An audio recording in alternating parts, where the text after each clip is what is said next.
verse 5. Judges 14 verse 5. I want to read this statement, this line.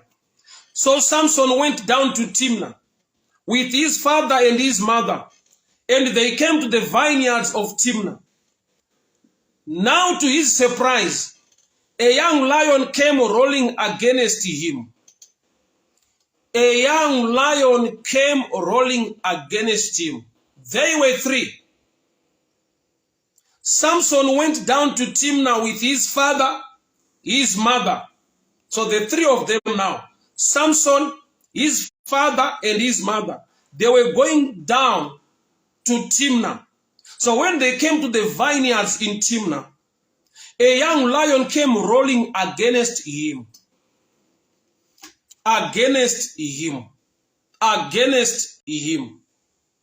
Zvinoita sekunge kuti mweya China inogona kunyuma kusvika pakusarudza wekuataka. Saka uchiona nedzimwe nguva unoita mubvunzo wekuti why me? Why me? Kune dambudziko rinoita sekunge rinosarudza iwewe. Kumhuri yekwenyu vamwe vese they are okay. Kumba kwenyu kwese vanhu vese havana kana problem. Pane imwe issue yakangonangana newo. Unonongedzera michato yevamwe, unonongedzera kuachivha kwaita vamwe nekudii muupenyu. But when it comes to you, and yet you are a believer, vamwe vese dzimwe nguva havana mata havatendi. But iwe as a believer, munhu akatenda mushoko raMwari, unonamata Mwari. Unoita mubvunzo wokuti nevasinganamate vanokunongedzera vachikubvunza kuti saka kunamata kwacho kuri papi?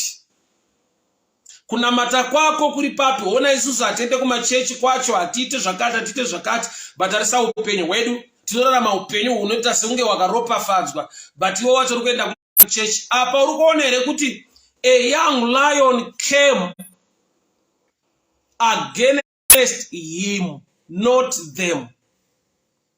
Zvanzi shumba yakauya ikafesana na Samson.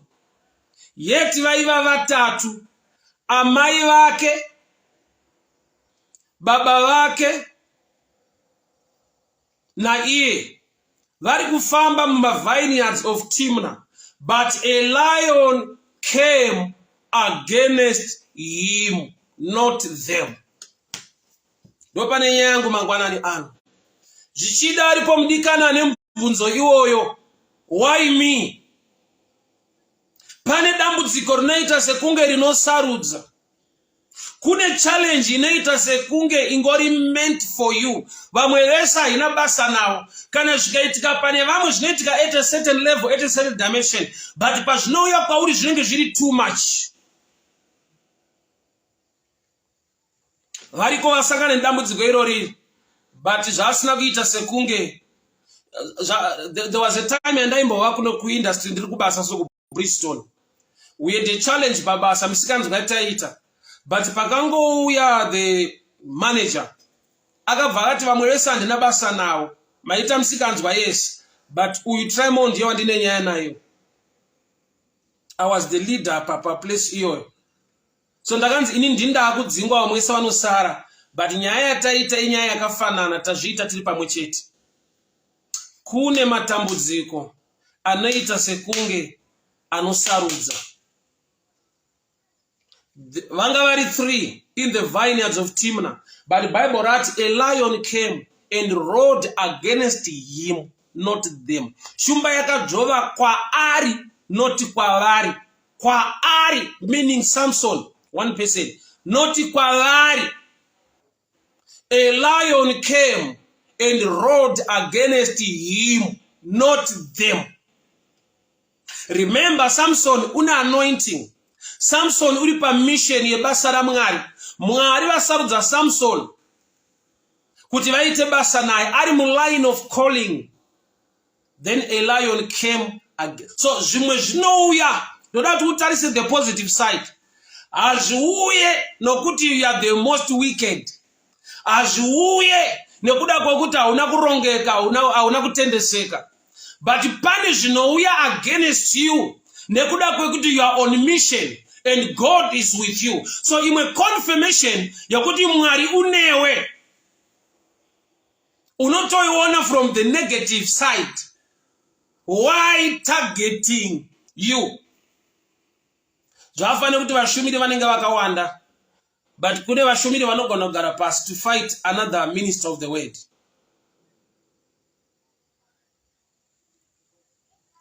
Mufield ramuri kuita zvinhu makawanda, but vanhu vanosarudza to fight you only vachisiya vamwe vese. In confirmation yekuti ukaona wasarudzwa zvine chirevo chiri positive side.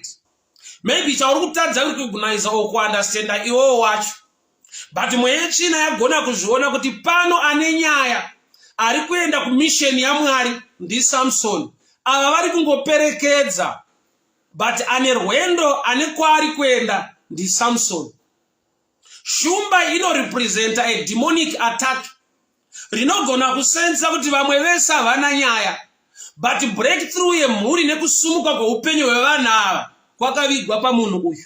So vamwe havaatakwe nekuda kwekuti mweya china inotoziva kuti ava vasiriwo vane nyaya. I love and respect the wisdom dzanga dziri muna David. David paari kufesana naGoliath, Goliath akatouya naamabhera wake. Goliath ari kuuya nemunhu akatomutakurira zvinhu zvake, but David achisangana naGoliath haatange kuataka the amabhera, munhu ari kuuya akatakura zvinhu zvaGoliath. Anoziva kuti avatsanokutakuriswa kushandiswa, but the real enemy is Goliath. Why me? Why me? A lion came and roared against him, not them. They were three, but shumba hasi munhu anofunga imhuka, but mhuka iri under the influence ya devil. Kurati pane pfungwa yaapo pachinhu chisingafungi. Uchaona kuti dambudziko riri kuataka chinhu chiri kurwa again, chiri kuya against your life, chine a mind behind, chine a spirit behind, yekuti chasvika pakusarudza kuti we are not going to attack all of them, we need to attack only this man called Samson. Ngatibatei pana Samson. Why Samson? Selected by God. Why Samson? On God's mission. Asi pane shoko rinonditira zvakanaka. Pane shoko rinonditira zvakanaka. Era yaitwa nemweya china yekunanga pana Samson. Bible rangu robva rati, when the enemy comes like a flood, the spirit of the Lord will raise a standard. Kureva kuti Mwari ndokubva vapa Samson an anointing to overcome this lion. So era ndeyekuti wakaipa paaronga to attack you, you are God's favorite. Mwari havakusiye wakadaro. Mweya china yasarudza kurwa newe, Mwari vasarudza kukupa nyasha pamusoro pechinhu chasarudza kurwa newe. Makatabo shatabayada. Mande baladia sakodara bojia kata. Mela bade kaladaba sharia mande reboshia kata. Mande baradia talegedere boshia talabo sharia mande reboshia mande. Monta barando lobojia da baliga daya soko bajaya diamande. Makanaka Jesu muchene makatendeka baba ndinotaura simbare chikuriri. Ndinotaura nyasha, ndinotaura nyasha, ndinotaura nyasha, ndinotaura nyasha. Simbare chikuriri, simbare chikuriri, simbare chikuriri Mwari. The anointing to overcome, the anointing to overcome, the anointing to overcome. In the mighty name of Jesus, in the mighty name of Jesus, in the mighty name of Jesus. Baba ndinotaura nyasha, baba ndinotaura nyasha, simbare chikuriri, simbare chikuriri. Nezita ra Jesu, nezita ra Jesu, nezita ra Jesu, nezita ra Jesu. Nezita ra Jesu baba ndinotaura nyasha, ndinotaura simbare chikuriri, ndinotaura simbare chikuriri. Vana venyu vapei simbare kukunda, simbare kukurira baba, every lion against them.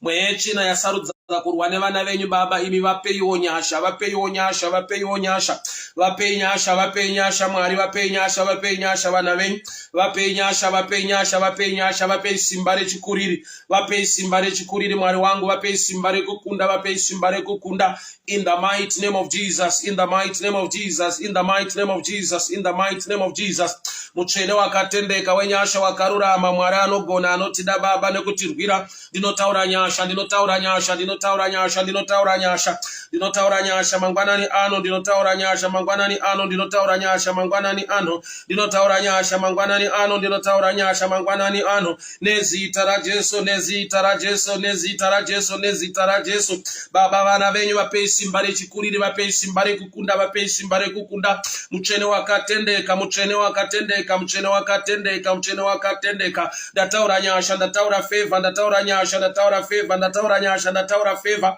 vana venyu vapei simba rechikuriri mwari vapei simba rechikuriri nezita raJesu nezita raJesu nezita raJesu nezita raJesu vapeiwo simba rekukunda vapei simba rekukunda vapei simba rekukunda baba ndiri kutaura nyasha mangwanani ano ndinotaura nyasha mangwanani ano nokuti muri mutsvene mwari wakatendeka wakarurama anogona anotida baba nezita raJesu baba ndiri kutaura nyasha muupenyu vana venyu zvavanobata ngazviendeke masuo ngazarurwe mutsvene wakatendeka iye anogona anotida anotirwira nekutichengeta mbiri yose nerukudzo zviwe kwamuri nokuti munogona muri mutsvene wakatendeka wakarurama wamasimba ose iye mialpha and omega the beginning and the end the mighty one the God of Israel inzwa unzwe mdikani.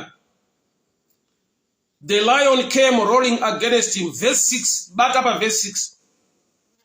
And the Spirit of the Lord came mightily upon him. And he tore the lion apart as one would have torn apart a young goat.